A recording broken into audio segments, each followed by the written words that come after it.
Um bom dia a todos. Bom dia. Que a graça, a paz e a comunhão dos trinos esteja com todos nós. Vamos começar nossa aula? Começar orando, né? Que não tem forma melhor de começar nada na vida senão orando. Vamos lá? Pai Celeste, obrigado por esse dia. Obrigado, Senhor, por mais um domingo na Tua presença e na companhia de irmãos, Deus. Obrigado, Senhor, porque também hoje é o Dia das Mães. Uma data que é alegre para muitos, tristes para outros também, mas que o Senhor é glorificado tanto na nossa alegria quanto na nossa tristeza, Senhor. Que Tu, ó Deus, trabalhe conosco e faça com que tudo coopere para o nosso bem, porque procuramos viver de acordo com o Teu propósito hoje. E que todos os dias da nossa vida também. Nesse dia, Senhor, que o Espírito Santo possa nos encher e nos transformar de dentro para fora, Senhor, fazendo com que a gente se torne mais parecido com Jesus no final dele. Nos ajude, Deus, a enfrentarmos os nossos pecados, enfrentarmos os pecados que atrapalham a nossa vida, que atrapalham a nossa família, que atrapalham tudo que o Senhor nos deu de bom, Senhor. E que o Espírito Santo ocupe o espaço que o pecado procura ocupar. Que a Tua palavra viva em nós. E nesse momento, Espírito Santo, eu te peço em especial que o Senhor traga a nossa mente cativa à Tua palavra. Traga o nosso coração, a nossa alma cativos à Tua presença, Senhor, para que a gente possa pensar no Senhor, falar do Senhor e aprender sobre o Senhor. No nome de Jesus, amém. Queridos, a gente está num módulo sobre família, né? Tradicionalmente, como eu já expliquei na semana passada, a nossa denominação, a Igreja Presbiteriana do Brasil, trabalha esse tema nesse mês. O que eu acho muito pertinente e muito interessante também é uma tradição que eu gosto de adotar, porque falar sobre família é sempre importante, né? É sempre especial, sempre inspira na presença de Deus falar sobre esse tema. Na semana passada, a gente deu um mergulho na Bíblia, que a gente chama de teologia bíblica na teologia acadêmica, para ver o que a Bíblia diz sobre o que é uma família. E hoje a gente vai trabalhar sobre os inimigos que a família tem. Portanto, eu te peço para abrir sua Bíblia em 1 Coríntios capítulo 3, verso 21. 1 Coríntios 3, 21.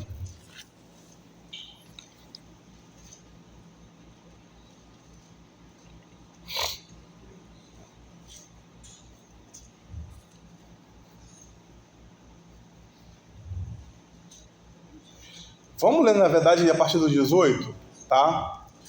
Acho interessante pegar essa parte que precede o versículo 21 também. 1 Coríntios 3, versículo 21. Versículo 18. Perdão. Vamos lá.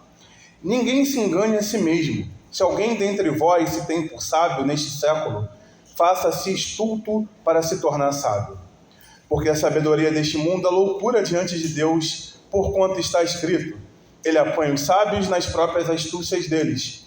E outra vez, o Senhor conhece os pensamentos dos sábios, que são pensamentos vãos.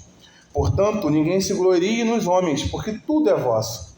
Seja Paulo, seja Apolo, seja Cefas, seja o mundo, seja a vida, seja a morte, sejam as coisas presentes, sejam as futuras, tudo é vosso, e vós de Cristo, e Cristo de Deus. Vamos seguir?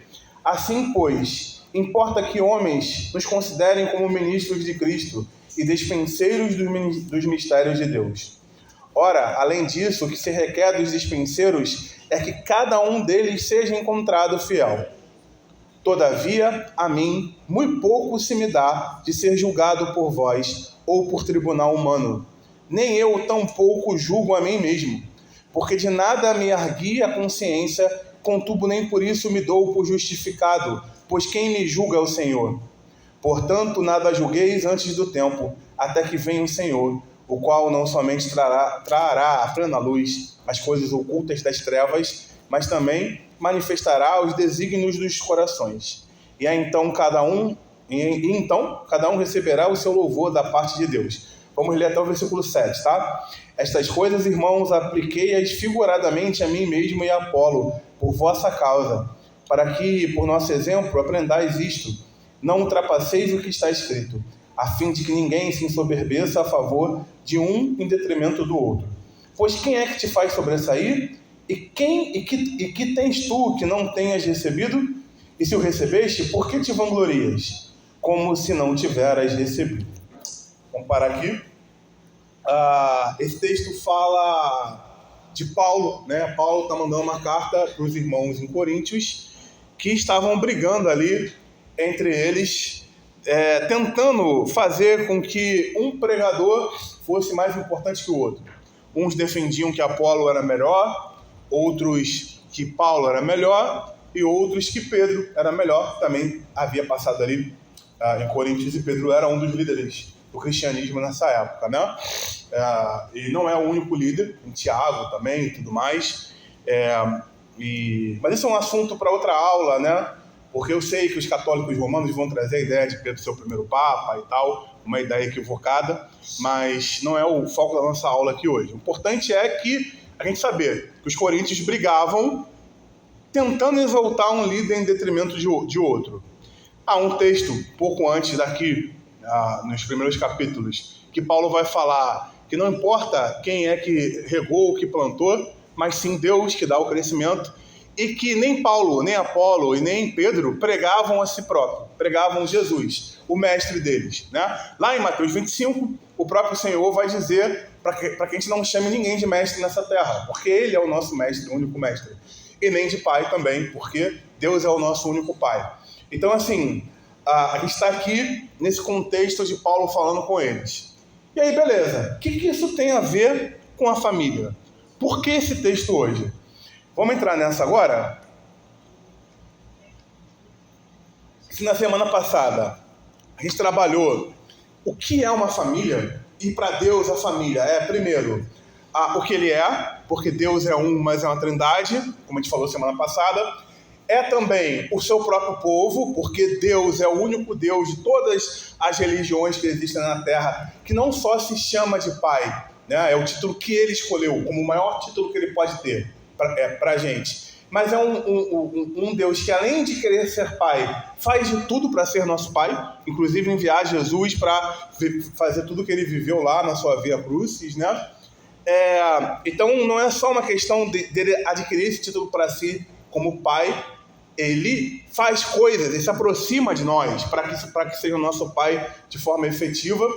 E falamos também o fato de que para Deus a família é um coletivo também de pessoas que o servem como a igreja e assim por diante. Ou seja, a família é uma célula, né? Foi o que a gente trabalhou na semana passada. Essa semana a gente vai trabalhar o que pode atrapalhar esse conceito que Deus traz sobre o que é a família, como célula de um corpo, como célula do povo de Deus.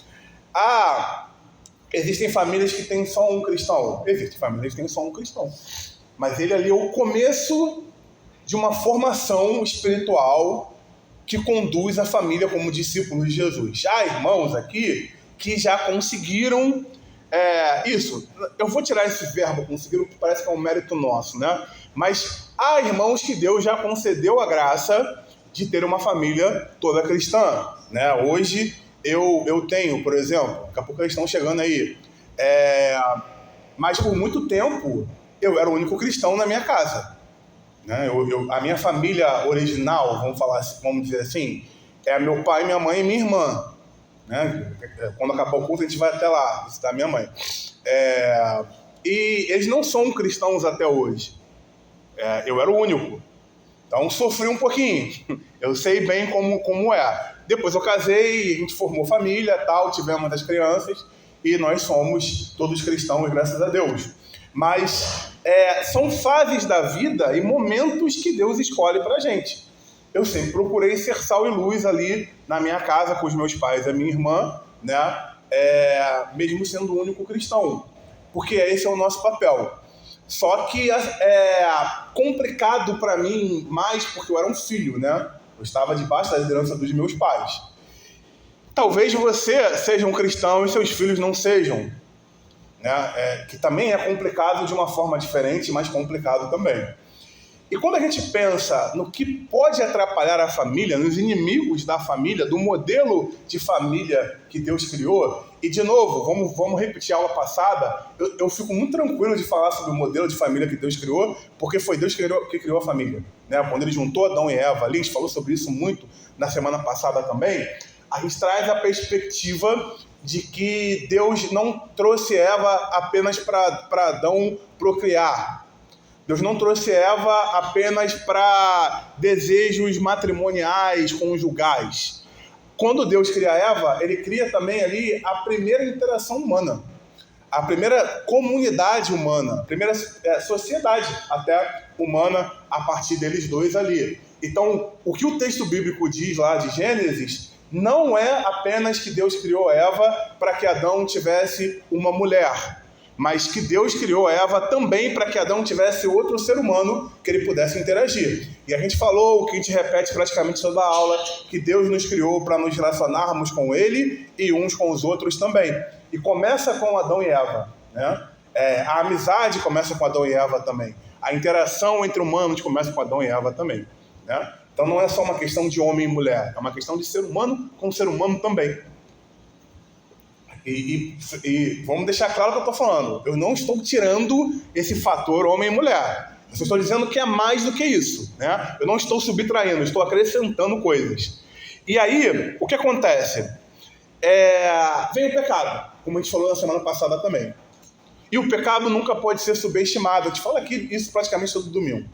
O pecado não tem o poder do nosso Deus, mas ele é muito poderoso, sim. Ele exerce um poder sobre nós muito forte, sim. De modo que o Charles Spurgeon, um grande pregador ali do século XIX, dizia que até mesmo o nosso amor mais puro é contaminado pelo pecado. Por isso que às vezes a gente sufoca quem a gente ama, por isso que às vezes a gente pode querer o bem para aquela pessoa e acabar fazendo o mal sem perceber. Por isso que acontece esse tipo de coisa. Porque só Deus sabe amar, porque Ele é amor. E para a gente amar alguém que amamos de verdade, precisa aprender com Ele o que é amar. Eu tenho dificuldade com algumas questões. Isso é uma coisa minha, tá? Isso não é o Senhor, sou eu. Eu tenho dificuldade de dizer que fulano é um bom pai se ele não segue a Jesus. Ele faz muitas coisas boas para os filhos, ele está presente e por aí vai. Talvez ali na limitação espiritual dele, ele seja um bom pai, sim. Mas bom pai mesmo, selo bom pai de qualidade, eu tenho dificuldade. Por causa disso, porque a gente é capaz de amar com o pecado manchando o que a gente sente. E quando eu caminho com Jesus, isso é freado, de alguma forma, né? Pelo menos está lutando contra o pecado ali. Não é que a gente não vai errar e por aí vai, mas o Espírito Santo ele vai temperar Deus ali naquilo que você vive de amor com os seus filhos e por aí vai, né? Mas como eu falei, isso é uma coisa minha, você pode discordar à vontade, você pode achar que se ser presente, ou nem ser presente, mas investir financeiramente na vida dos filhos é algo que caracteriza alguém como um bom pai, tudo bem também, né? Como eu falei, isso não é Bíblia, isso não é Deus que me revelou, é uma opinião. Por causa desse conceito de Deus ser amor e Ele nos ensinar verdadeiramente o que é amar. Pode falar, Ritinha.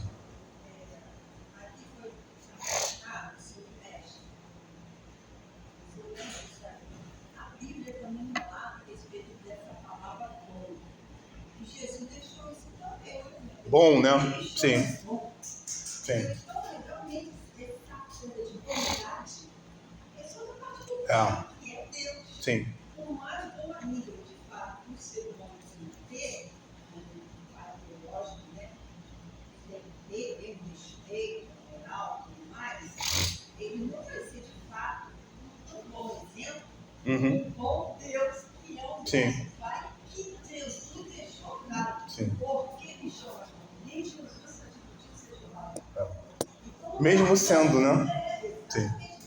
Sendo Sim. o que ele é. Mas isso é ser para nós de entender que ninguém será bondoso ou misericordioso ou ao outro se não tiver esse Deus. E o pastor falou bem claro, deixou isso claro. E para mim ficou bem entendido, esclarecido, o que o pastor expôs para nós nessa aula de hoje. Então, realmente, não tem.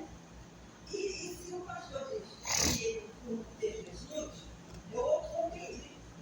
Compreendi, porque realmente sem o Espírito Santo, pastor Lúcio, não tem nem para mim ser uma mãe exemplar. Não estou dizendo boa, porque bom só Deus. Então, eu deixo isso bem claro para mim minha mente para me entender isso cada dia e ver que eu não posso esperar uma bondade do ser humano se ele não tiver na Cristo. Porque é o exemplo para mim muito mais estranho. Eu concordo plenamente. Se o Espírito Santo, você não tem Espírito Santo, por que eu não tenho Espírito Santo? Você não está dando o exemplo de que Cristo quer que você seja. Sim. E se tu tens de fato o Espírito, se é que tu tens, nunca tem isso, tá? O Espírito, tudo isso. Então, eu dependo desse Espírito Santo que me convenceu do pecado, não foi homem nenhum.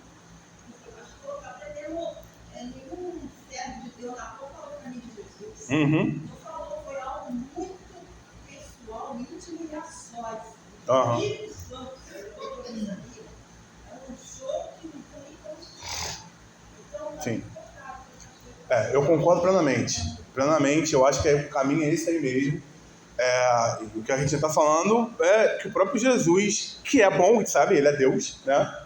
Ele se colocou nesse lugar para nos ensinar sobre esse conceito. Pode falar. E outra coisa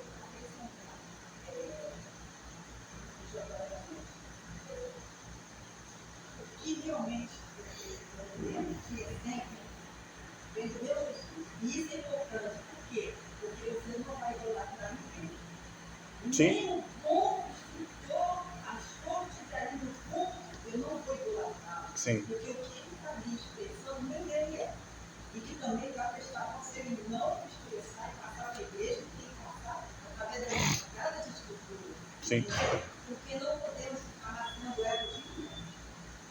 Não podemos. A gente tem que tomar cuidado disso para não cair no pecado que caiu de Israel até hoje. Idolatria. E depois nós temos que vigiar, vamos também estar idolatrando e vamos idolatrando algumas coisinhas. E esses intuitos não vão ninguém. Vamos pegar esse gancho que a Ritinha falou. Eu vou adiantar um ponto importantíssimo da nossa aula, porque ela falou uma palavra que é fundamental: ego. Quando eu fiquei planejando essa aula, a questão dos inimigos da família, eu fiquei refletindo sobre o que eu poderia falar. Existem muitas coisas óbvias, mas tudo tem como origem o ego. A gente já falou sobre isso na aula passada, porque o pecado original, para mim, claramente é esse, né? Eles se colocaram no lugar de Deus na vida deles. Eles pararam de querer depender de Deus e quiseram aprender e viver as coisas de acordo com eles. Eles que eu digo, claro, Adão e Eva. E a gente repete isso de formas diferentes, porque a gente não vive lá no Éden como eles e não comemos de uma fruta, mas a gente faz isso também. Então ninguém é inocente, né, nesse sentido. Obrigado, César. A gente está ali num contexto de se auto-idolatrar também. Então esse é a grande questão. O texto que a gente leu hoje, como base, ele inclusive é o texto base do livro Ego Transformado, do Tim Keller, né? A gente está trabalhando ele na nossa UMP com os jovens. No sábado que vem a gente vai ter aqui um momento bacana de palestra sobre esse livro. Vocês estão convidados, quem quiser vir, né? Esse texto de 1 Coríntios 3, 21 até o capítulo 4, versículo 7, é a base desse livro. E eu não me encontrei, né? Eu não encontrei, na verdade, algo melhor para falar sobre o inimigo da família do que o ego. Quando a gente se converte, o nosso grande inimigo não é mais Satanás. Ele só ataca se ele encontrar brecha. Pedro fala isso, né? Que ele fica ao derredor. O que é o derredor? Tem o redor e o derredor. Como um leão feroz, pronto para poder morder. E nosso grande inimigo, depois da conversão, depois que o Espírito passa a habitar na gente, somos nós mesmos. Então o grande inimigo da sua família é você mesmo. É vocês mesmos no sentido de o seu próprio filho, sua própria filha, seu próprio marido, sua própria esposa. Não a pessoa em si, mas a personalidade que tende ao pecado que nós temos. Lembra? A gente já falou sobre isso aqui. Nós temos duas personalidades, espiritualmente falando.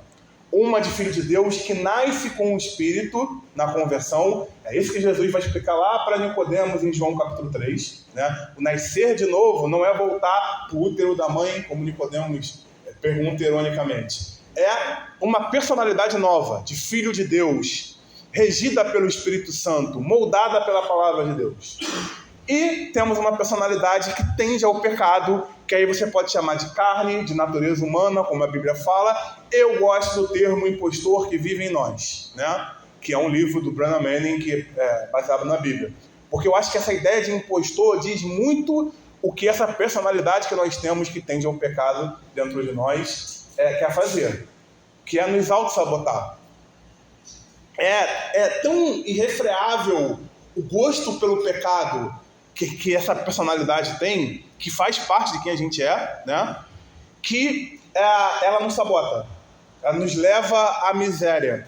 Porque, claro, o preço do pecado é a morte, né? E não é uma morte física apenas, é uma morte de relacionamentos, uma morte de sonhos, de planos e assim por diante. E eu sei que todos nós temos experiências com isso aqui, né? A gente pode ficar aqui, cada um falando do que já passou, que o pecado já sabotou de forma muito clara, né? E tenta sabotar até hoje, porque essa personalidade ela só vai ser transformada totalmente quando Jesus voltar. O que o Martinho Lutero dizia? Nós somos simultaneamente santos e simultaneamente pecadores.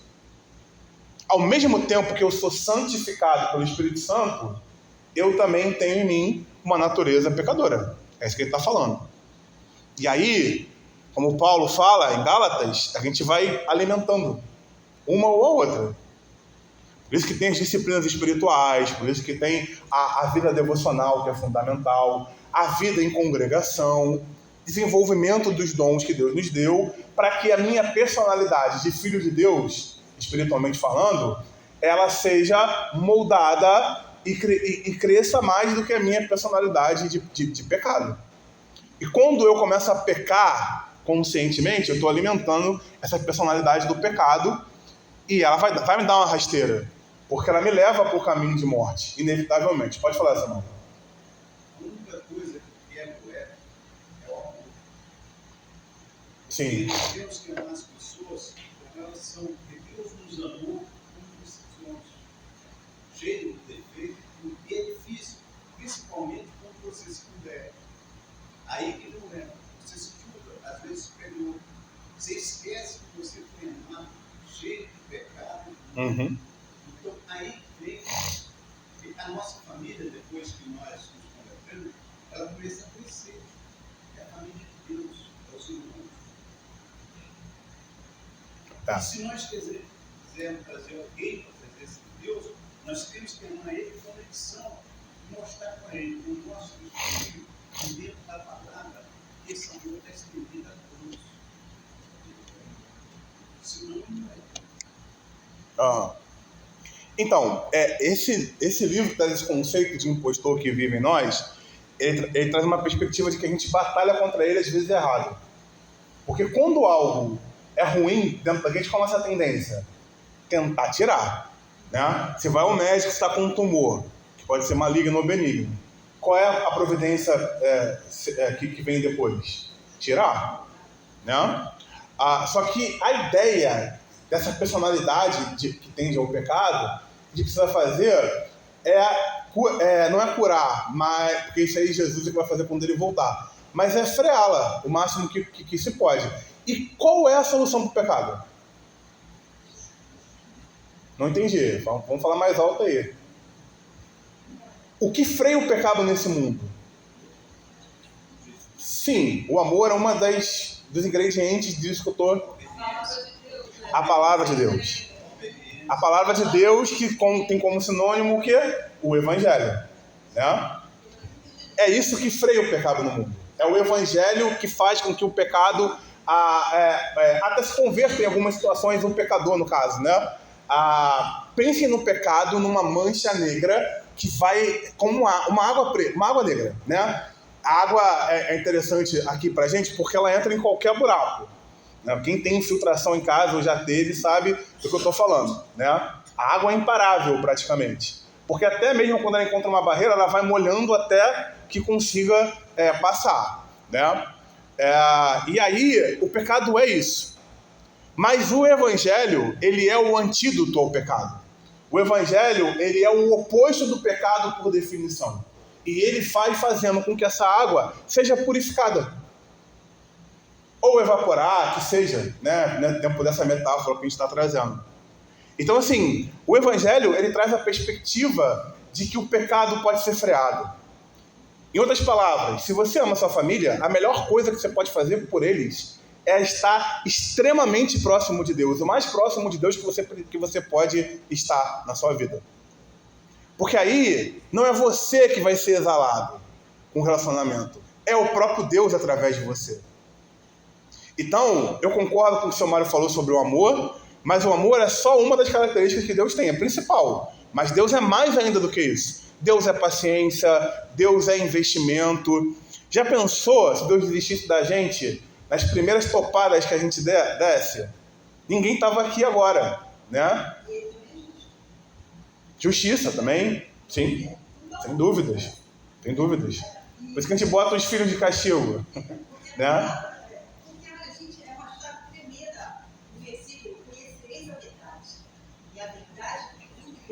Sim. Mas sem essa essência da revelação do Espírito Santo, essa verdade, esse conhecimento dessa verdade que é Deus, não tem. É que nem João Soares que apareceu a partir do não conhecia a Bíblia de frente a trás, de trás para frente. Mas ele só viu o homem viu o nosso plano de toda a vida dele por causa da revelação de alguém. Que esse alguém está conosco. É desenvolver. Que é o Espírito Santo, então eu sou dependente do Espírito Santo. Sem ele não tem como nem eu compreender essa Sagrada Escritura. Então ele se revelou a nós, é uma coisa tremenda. Jesus se revelou a nós pela pessoa do seu Espírito. Gente, eu sou carente do Espírito Santo. Amém. Eu não vou fazer nada, não vou amar, não vou fazer nada pelo outro. Se esse amor, esse bondoso de Jesus não se tivesse revelado a mim. Então, sou carente demais daquele estimado de Deus. Então, ele tem que estar acima mesmo de tudo de todos. Sabe? Porque aí, se eu não vou tratar meu irmão, eu vou compreender até a fragilidade dele. Eu vou sentir dele compaixão se ele tropeçar e cair. E eu vou me sentir mais miserável dos homens se eu não ajudar a me seguir com uma palavra de consolo que vem da parte do Espírito Santo. Para perdoar também. Porque para perdoar, gente, a pessoa vai lá muito difícil, perdoar, por favor, então nem ora, Pai Nosso. Continue orando e pedindo a Deus que você me perdoou primeiro. Me ajuda a perdoar. Porque se eu não perdoar, eu não vou ter perdão. Sim. Até isso é muito forte. E tudo de Deus que traz para nós nessa Sagrada Escritura é estreito. É muito estreito. A pessoa fica, você está sendo muito radical, você está exigindo demais de você, eu tenho que exigir de mim, não eu. Porque eu tenho que me examinar cada dia para que, de fato, eu não perca algo precioso que eu posso me perder pela minha negligência, sabe? Pela minha negligência. Agora, pastor, eu não sei se eu vai contar, mas assim, você falou algo que eu sempre penso mesmo, que é a questão da gente buscar a palavra de Deus. E assim, é tipo uma alimentação mesmo, né? A palavra de Deus, a gente tem que se alimentar muito e direto, porque senão a gente não tem esclarecimento, não tem nem conhecimento do Espírito Santo, não tem nem conhecimento do que é pecado, né? E principalmente o cristão, ele tem que realmente buscar a palavra de Deus. Eu estava pensando, se não fosse a palavra de Deus, como é que a gente ia viver? Os direcionamentos, as nossas escolhas, as nossas. Nem família, né? Como você estava contando agora. Qual é o direcionamento? Né? Então, a constância, a busca pelo ensino, é o que a gente vê que às vezes pela escola dominical, a gente vê, né? Todos os baseados, que é onde a gente. Essa busca de conhecimento nosso tem que ser constante mesmo. E é uma luta, porque principalmente hoje em dia, que a gente tem a internet, eu mesma me vejo às vezes, você está no Instagram, até fazendo alguma pesquisa bíblica, aí você para em alguma coisa que distrai. Já distrai. Uhum. Então, a gente tem que ter muita atenção para essa busca da palavra, principalmente os jovens, como você está falando, né? A gente tem que ter a preocupação de colocar essa coisa da escolha do que é de melhor, principalmente para os jovens. Perfeito. E a gente está, os primeiros 3 meses do ano, a gente começou falando sobre disciplina, né? Uma delas é o estudo da palavra e o outro é o devocional, né? Que estão ali interligados uma com a outra também. E caminhar com irmãos também, né? Com os líderes, com o irmão que nós temos amizade na igreja e tal, porque a gente também não pode ficar preso à nossa própria interpretação da Bíblia, porque isso também vai fazer a gente cair, né? Porque tudo que o diabo quer também é jogar uma interferênciazinha ali no que você está lendo na Bíblia. Ele está ali tentando falar, e aí tem os anjos ao redor e o Espírito Santo também ali nos protegendo. Mas pode cair uma semente, né? Tanto que é a parábola que Jesus usa, a parábola do semeador. São sementes. Mas não é só o bom semeador que está colocando semente no nosso coração. Tem essa questão também. Mas enfim, então a ideia é que o evangelho vivido por nós, né, a palavra de Deus aplicada na nossa vida, ela seja um instrumento de transformação daqueles que caminham com a gente. E eu vou citar o casamento, mas nossa aula não é sobre isso, é sobre a família, né? E passa pelo casamento também, inevitavelmente. Mas tem 3 livros sobre casamento que eu amo, que são para mim disparados melhores, porque não trazem essa ideia romântica do que é o casamento, né? Não é uma pauta da Disney ou da Rede Globo com as novelas gospel. É algo que é nu e cru, é algo que é cotidiano, que traz para a Bíblia, né? Quem quiser anotar aí como dica, tá? Um deles é O Significado do Casamento, do Tim Keller, que também é autor aqui do Ego Transformado, e da sua esposa, Keith Keller, né?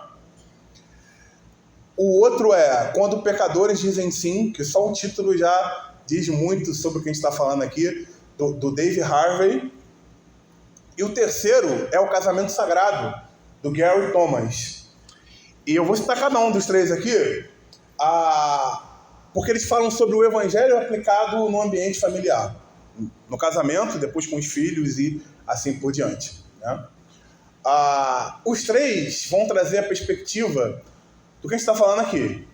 Nós somos santificados pelo Espírito, mas ainda somos pecadores também, né? Essa perspectiva que o Lutero traz aí de simultaneamente santos, simultaneamente pecadores.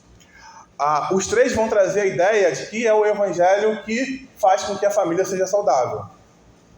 Não é só Efésios 5, um texto maravilhoso que a gente trabalha aqui também para falar disso. Não é só Mateus 19, que é o meu favorito sobre casamento, ou Gênesis e assim por diante.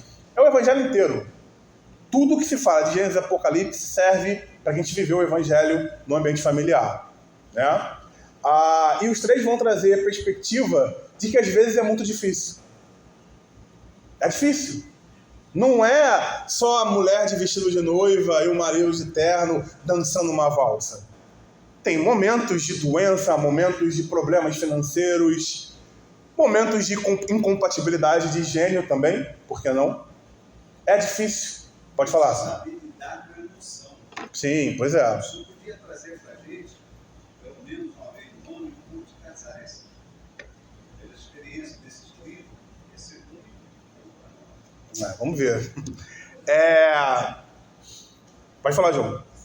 Tá. Não, mas eu vejo que faz de vez em quando. Sim. Esse ano passou. Isso aí tem que ver com o conselho mesmo. Mas voltando aqui pra gente.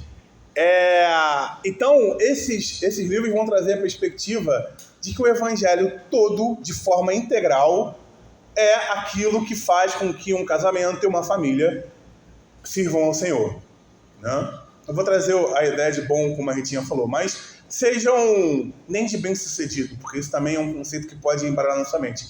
Sejam agradáveis aos olhos de Deus, né? Seja uma família que seja realmente uma célula saudável para o corpo de Cristo, como a gente falou na semana passada. E isso é muito verdade.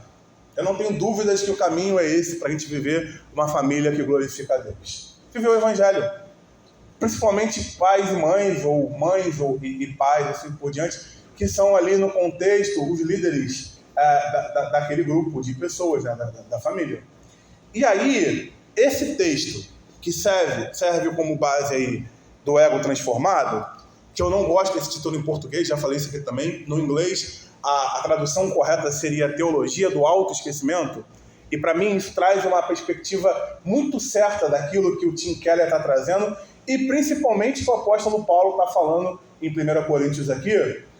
Por que a ideia do autoesquecimento? Porque tem um texto que a gente fala quase todo domingo aqui também, que é Mateus 22, você não precisa abrir, né? Quando o escriba vai procurar Jesus e pergunta para ele: mestre, qual é o grande mandamento? E aí Jesus responde para ele: o grande mandamento é amar a Deus sobre todas as coisas, com toda a sua força, com todo o seu entendimento e com todo o seu ser. E o segundo é um desdobramento desse. De que é? E aí, percebam que Jesus não está falando ame a Deus acima de tudo, se ame e ame seu próximo. Esse texto que a gente leu aqui de 1 Coríntios 3, 21 até o 4, 7, ele não fala se ame. Eu me amo tanto que eu não preciso que vocês me escolham em relação a Apolo ou a Pedro. Não, é o contrário. Ele está falando: eu não me importo com o julgamento de vocês e nem me importo com o meu próprio julgamento sobre mim mesmo. O que me importa é agradar a Deus. Então o caminho que o apóstolo Paulo, que o Tim Keller vai trazer para a gente, é se auto-esquecer. É sobre isso. Biblicamente, o que é dito aqui é que nós não precisamos aprender a nos amar. Isso já está no pacote original do Windows, da nossa cabeça. É aquele aplicativo que não tem como a gente excluir. Não tem os aplicativos no celular que a memória está cheia, a gente vai lá, tenta tirar e não dá, porque já é de fábrica. A gente se amar já está incluído no pacote. É natural. Mas e aqueles que têm tendências suicidas? Aquele que está em depressão e por aí vai? A perspectiva que o Tim Keller vai trazer nesse livro é que essa galera também se ama. Só que eles se amam tanto que eles não aceitam a realidade que eles vivem. A realidade que eles estão. A doença que está vivendo, ou está acima do peso, ou está abaixo do peso, a situação financeira e assim por diante. Por isso que dá um desespero. Porque o que eles sentiriam por eles mesmos, confrontado com a realidade que vivem, dá uma quebra. E aí vem depressão, vem o suicídio, né? Quando, na pior das hipóteses, e assim por diante. Então, biblicamente, não existe uma coisinha que é tão importante para a nossa sociedade chamada autoestima. Porque isso já é intrínseco para nós, segundo o que o Tim Keller vai trazer para a gente. E aí ele traz a perspectiva do ego inchando, do ego inflado. Eu ia até trazer uma bexiga, mas não deu para trazer hoje, porque é Dia das Mães, né? Aí vai presente e café da manhã e tal. Mas o ego é exatamente como uma bola de aniversário. Eu vou enchendo. Se eu não parar de soprar, o que acontece? Estoura. Está muito cheio. O estouro pode ser esse caminho que a gente está trazendo aqui. O suicídio, a depressão e assim por diante. O problema é que o ego ele se refaz. Aí vai enchendo de novo. E a única forma, na perspectiva do Evangelho, da gente enfrentá-lo é se auto-esquecer. É o que esse texto de Paulo vai trazer, é o que o Tim Keller traz no livro também. Por que eu estou falando isso? Existem coisas na nossa vida que são os pecados mais difíceis de enfrentar, que são sorrateiros como a serpente lá do Éden. A gente não percebe que eles estão tomando conta. Por que a gente se irrita tanto quando os nossos filhos não se comportam bem em um ambiente que é importante para a gente? Na igreja, uma reunião de trabalho, assim por diante. A nossa justificativa sempre é porque não, estou educando, ele tem que saber ou ela, né, tem que saber se comportar num ambiente como esse. Mas será que é só isso que está no nosso coração? Ou é a nossa reputação também? Tem um pastor, amigo meu, que é um dos líderes do Sara e tudo mais, que eu faço parte. Ele tem 3 filhas. E uma delas é problemática, né? Tem todo um contexto lá de oração por ela frequenta a igreja e por aí vai. Mas ela teve alguns filhos com homens diferentes e tudo mais. E ele conta que ele foi falar com o mentor dele, indignado. Poxa, vai ter outro filho, não sei o quê. O mentor dele, sabiamente, olhou para ele e falou: você está indignado porque ela vai ter outro filho, e as despesas e toda a questão que tem, ou porque ela é tua filha e você é um pastor e isso pode pegar mal na igreja? Ele foi confrontado com isso aí. Que às vezes não é uma coisa ou outra, às vezes é as duas coisas. Mas se é sobre nós, está errado, né? Porque por mais que nossos filhos sejam nossos, seja metade da gente lá a nível científico do DNA, eles são de Deus acima de tudo e são pessoas independentes da gente. A Bíblia fala que filhos são como o quê? Flechas que a gente lança. A gente vai até mirar no lugar, mas ninguém garante que vai ali. Obrigado, meu irmão. Da mesma forma, os nossos cônjuges. Primeiro que quando a gente casa, uma semana depois, nós não somos a mesma pessoa. Porque casar e morar com alguém é aquilo que mais transforma a vida de um ser humano. Você está ali acostumado a vida toda a viver num ambiente, no seu quarto, pai e mãe pagam as contas, você pode até ajudar, mas a responsabilidade maior é deles e por aí vai. Quando você casa com alguém e vai morar com aquela pessoa, isso muda tudo. Tudo depende de você. Se estourar um cano na minha casa, meu pai não vai lá trocar. Sou eu que vou ter que ir. Né? Se meu filho chorar de madrugada, não vai ser minha mãe que vai acordar para pegá-lo. Sou eu que tenho que ir. Então tudo depende mais da gente. O fato de você conviver com uma pessoa que por mais que você ame, por mais tempo que você namore, por aí vai, é ainda em algum nível estranha a você. A gente vai descobrindo para valer mesmo quem a pessoa é quando a gente passa a conviver com ela integralmente. É o próximo ou mais próximo, né? Então, assim, todas essas variáveis faz com que o casamento seja uma das coisas que mais transforma a nossa vida. Filho, então, Jesus. O que muda é um absurdo, né? Muitos de nós sabemos bem o que é isso. Como vira de ponta cabeça a nossa vida, né? E não que isso seja ruim, pelo amor de Deus. Não tem nada melhor nessa vida do que ser pai ou mãe, né? Depois do Senhor. Então, assim, essas coisas vão mudando quem a gente é.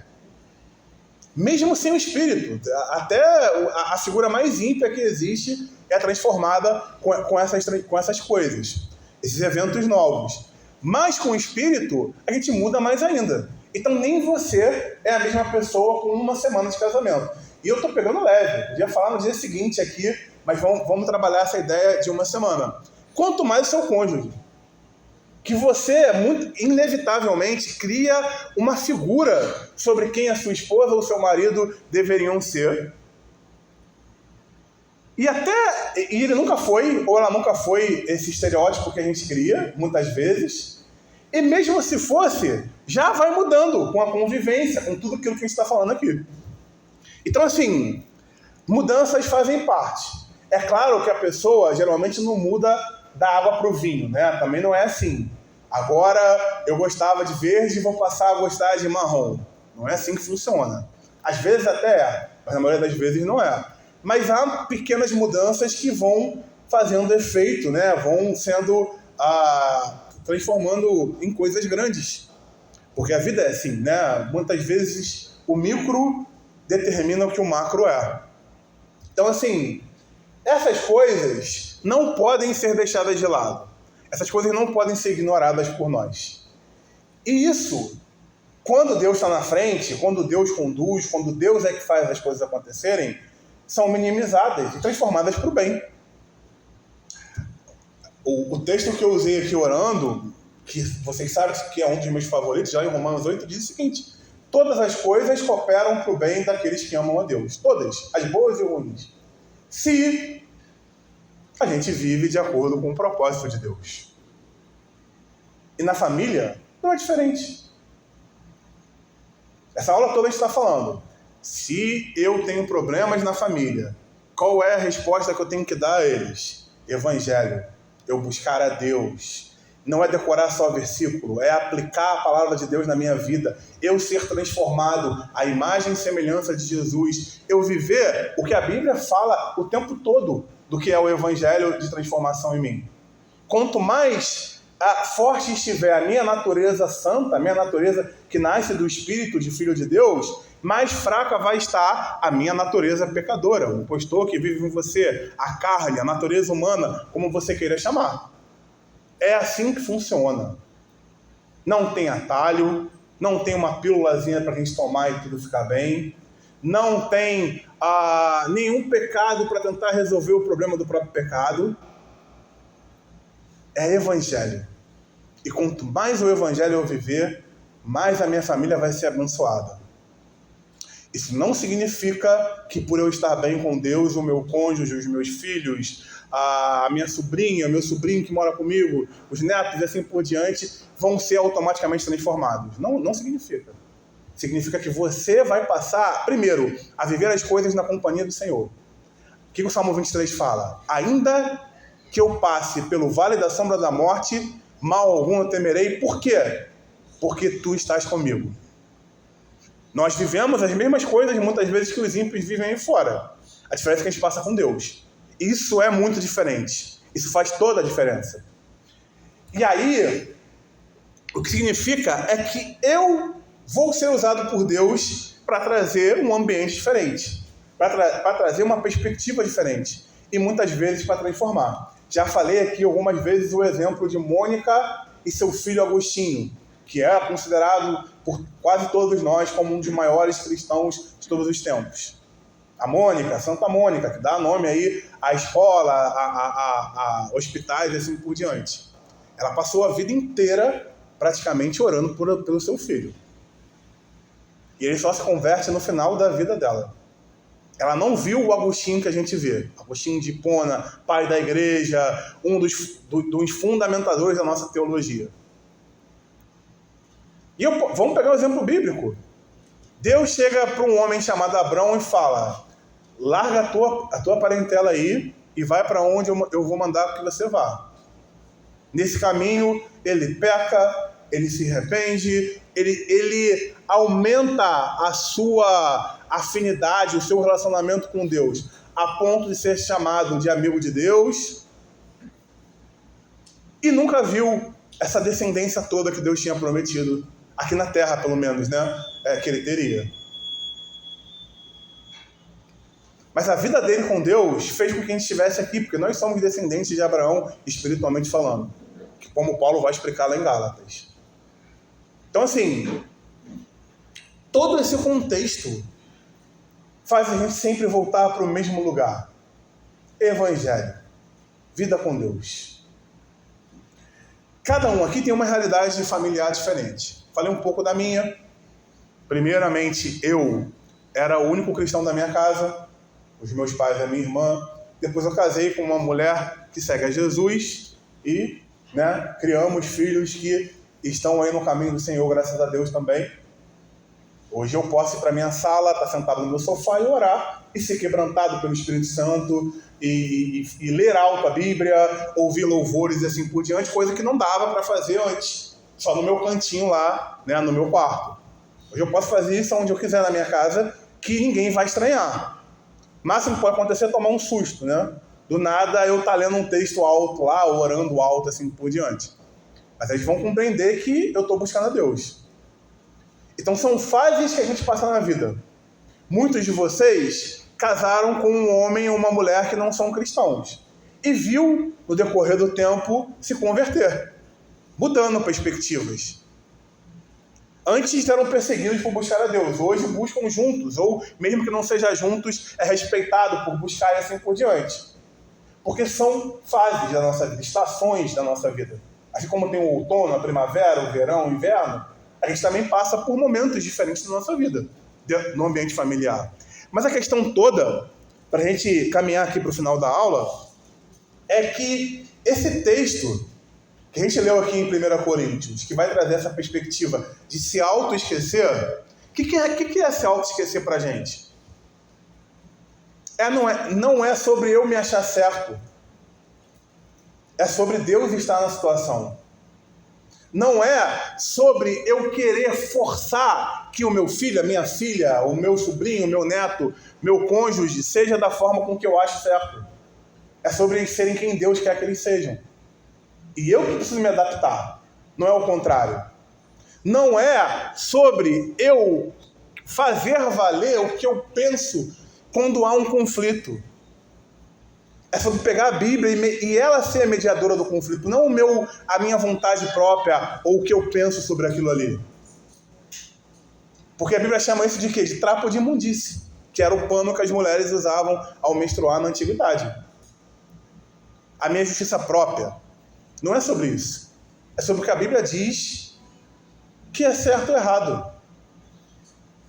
O auto-esquecer é a minha família ser minha, eu pertenço a ela e tudo mais, mas ela não ser um troféu que eu ergo para mostrar para as pessoas o quão abençoado eu sou e o quão a minha casa é abençoada também. É enxergar a minha família como pessoas que caminham com Deus, com falhas e acertos igual a mim. São santos e pecadores ao mesmo tempo, assim como eu também sou. É eu entender que antes de ser esposa, filho, filha, marido, seja lá o que for, você são discípulos de Jesus, filhos de Deus. E que se eu faço mal a um deles, eu estou fazendo mal ao próprio Deus, porque é o pai deles. Quando Paulo escreve textos como Efésios 5, ou como Jesus fala lá de Mateus 19, ou como o autor de Gênesis fala lá no começo de como foi juntar Adão e Eva e assim por diante, é sobre o Evangelho que está sendo colocado ali. É sobre ter Deus no centro e a opinião dele é que valer e não a minha. Porque existem fases. Eu não posso exigir da Luísa hoje o que eu vou exigir dela quando ela tiver 25 anos. E muitas vezes é isso que a gente faz. Porque ela está na adolescência, ela tem limitações que a adolescência traz. Mas está andando com Jesus. Está buscando a Deus, está procurando ser um adolescente discípulo de Jesus. Esse tem que ser o nosso crivo. Ou ainda não anda com Jesus e tal, está lá vivendo uma vida ruim, por aí vai, mas com muita paciência, a mesma que Deus teve para chamar você, a gente vai caminhando, construindo tijolinho por tijolinho. E quando eu abro a boca, eu não rebato um tapa que eu tomei, um tapa emocionalmente falando. Eu prego o Evangelho. Jesus diz que a gente deve amar os nossos inimigos. E o amar não é sentir uma cosquinha no coração, mas é fazer o bem para eles. E isso é como se colocasse brasas vivas por cima da cabeça deles. Tudo o que o Evangelho diz, ainda que não seja um texto direto para a família, é sobre a família também. Porque se Mateus 22 diz que eu tenho que amar a Deus sobre todas as coisas e ao meu próximo como a mim mesmo, quem são... Pensa aí você agora. Quem são os teus próximos mais próximos? Não está falando ali, ame os seus irmãos como a ti mesmo. Ou ame os ímpios como a ti mesmo. Está falando de próximo, é questão de proximidade. Eu costumava ranquear tudo na minha vida. Primeiro, segundo, terceiro, quarto. Hoje eu entendo que o que deve reger a minha vida, mediante esses textos que a gente está estudando hoje, são prateleiras. Eles três são as pessoas mais próximas de mim. Então, o amor que Deus me chama para sentir precisa ser irradiado primeiro neles. Não é questão deles serem os únicos que vão receber isso ou algo do tipo. É como o sol. Se eu estiver mais próximo do sol, eu vou sentir o calor dele mais forte. Se eu for me afastando, eu vou continuar sentindo, mas num grau menor. É sobre isso. É sobre isso. Muitas vezes nós somos muito crentes aqui, mas em casa nós somos como éramos antes de caminhar com Jesus. Qualquer coisa estoura, ou qualquer coisa é passivo, né? Tem os dois extremos aí, porque amar não é ser passivo, isso é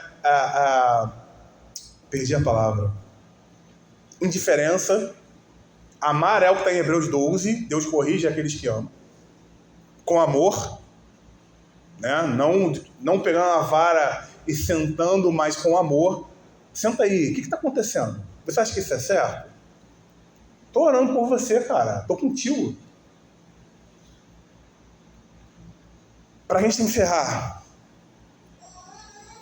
a minha tese lá no seminário, ela foi sobre missões e o discipulado, né? A falta de discipulado que há nas igrejas e tal, que tem comprometido a missão.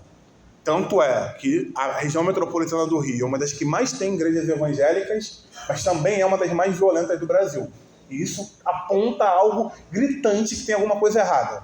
Não para de serem geradas igrejas e as coisas não melhoram socialmente, né? E um dos livros que eu usei é um livro chamado O Grito de Eva.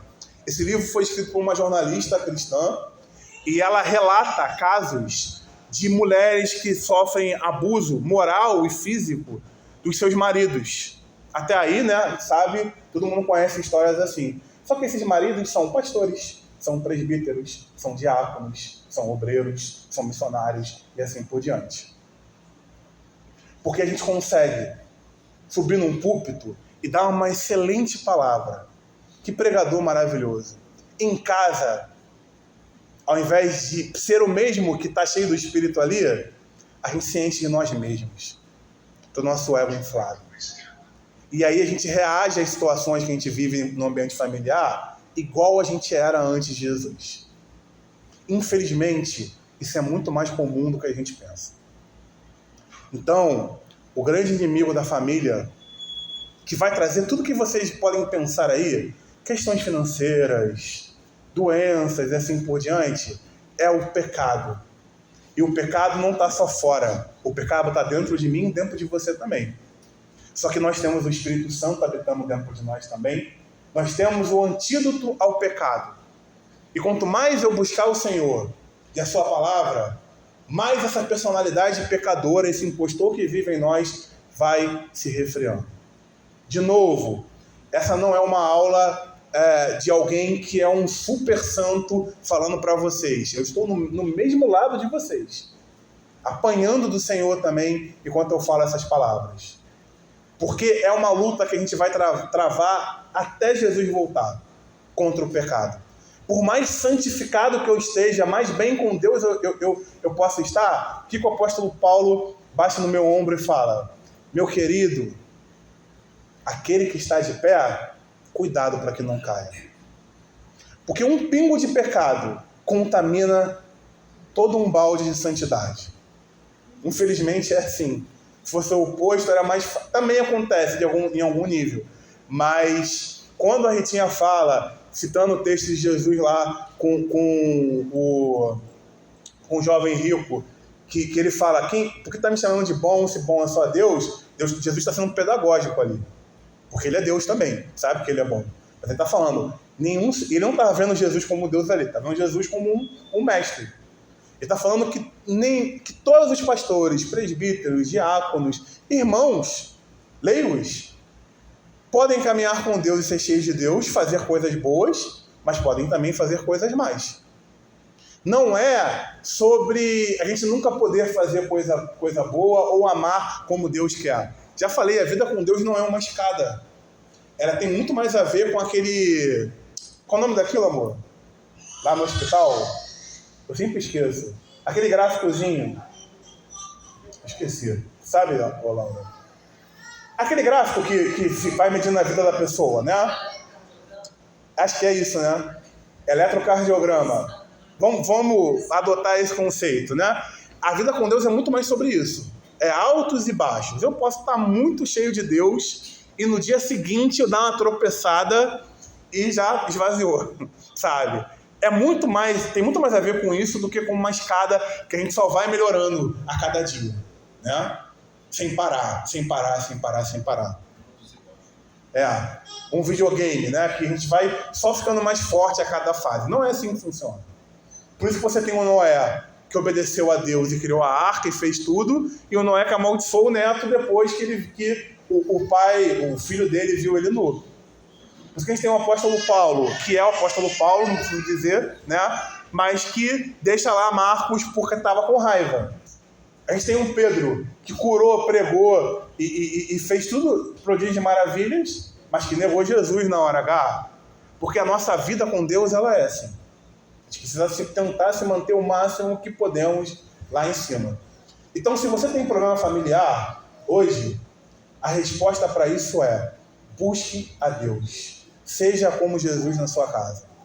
Seja como Jesus na sua vida. Porque Jesus, ele não quer 1%, não quer 99%. Ele quer 100%. Quer que a gente seja integralmente dele. E se eu amo tanto os membros da minha família, eu preciso amar a Deus acima deles. Para que eles não se tornem um ídolo para mim e eu os quebre por causa disso. E quanto mais perto de Deus eu estiver, melhor eu serei para eles. Como marido, como pai e assim por diante. Vamos encerrar nossa aula? Alguém quer falar mais alguma coisa? A palavra tem poder. Ela pode construir e destruir. E aí nós não vamos poder dizer tudo posso naquele que fortalece. Que às vezes a gente não vai pegar a nossa esposa, nossos filhos e espancar eles até sangrar. Mas a gente vai falar uma coisinha. Uma coisinha. Que vai arrebentar mais do que uma surra física, muitas vezes. E aí Tiago vai nos lembrar que de uma mesma fonte não pode jorrar bênção e maldição. Então, se você não sabe o que falar, fica quieto ou fala da palavra, sabe? Essa é a questão. É por isso que Paulo vai falar em Efésios: não deixe o sol bater na sua ira, né? Porque a gente vai se indignar. É natural. Deus se indigna com as coisas que ele vê. Mas Deus não está com um raio na cabeça de quem está pecando ali naquele momento.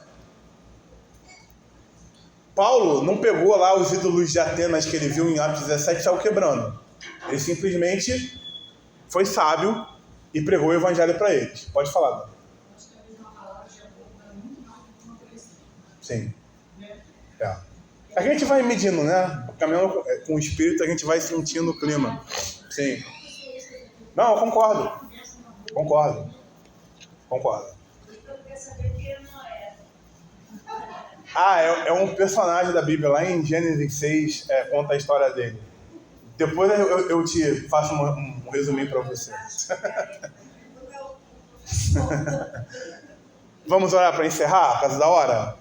Pai Celeste, obrigado, Senhor, porque o Senhor nos ama tanto que não nos deixa perecer no nosso próprio pecado, Deus. O Senhor nos ama tanto que não deixa a gente pegar o nosso pecado, colocar uma roupinha gospel nele e fingirmos que te seguimos. O Senhor nos corrige como o Pai maravilhoso que o Senhor é. Que a gente se espelhe nisso para sermos pais, maridos, mães, Senhor, esposas, Pai, tios, tias, avós, avós melhores, Senhor, que espelham Jesus para aqueles que o Senhor nos deu para amar. Nos ajuda, Senhor. Toma conta da nossa alma, do nosso coração, da nossa mente, principalmente dos nossos lábios, Senhor. Que saia de nós, Jesus, e não outra coisa, Senhor. Que saia de nós, Senhor, tua pessoa e não a nós mesmos, Senhor. Nos faz com que a gente se auto-esqueça nesses momentos, para que o Senhor seja sobressaído por nós, Senhor. Nós chamamos no nome de Jesus. Amém.